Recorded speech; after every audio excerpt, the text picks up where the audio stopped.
Let's go check out Scope. I got this little pink press sticker, which goes really well with my tube top. Already, I'm super impressed by this Victor Quinones installation right at the entrance of Scope. The wall text here explains that it's actually referencing the pillars that immigrant vendors use on the streets of New York City. Apparently it plays music, so I asked Victor to turn it on for me, and he's doing that right now. Behind the milk crates, the gold milk crates, everywhere there's a gold milk crate, there's a speaker. Oh, hell yeah. All right, so tell me about the music. So the music is multicultural, from cumbias, norteño, to Afro-Caribbean, to Fela Kuti. So not only is it multicultural, but it's also different places and times in history that represents the struggle of immigrant cultures.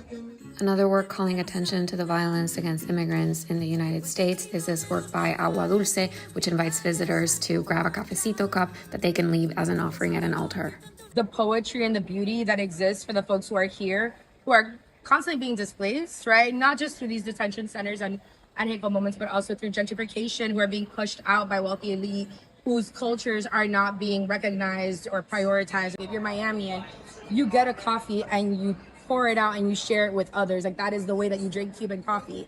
And so in this way, it's kind of bringing something that's very familiar. If you see it, you know it. If you're not from here, you might be like, oh, a little white cup. The work is part of a booth organized by Amnesty International that also includes this work by Clarence James, a DC-based artist.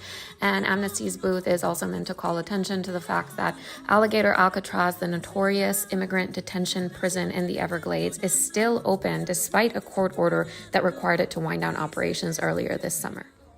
All in all, I was pleasantly surprised by Scope. I think it's a fair that some people might skip because they think it's not part of the main art fair circuit during Miami Art Week, but there's a lot of great artists here, and I really enjoyed it.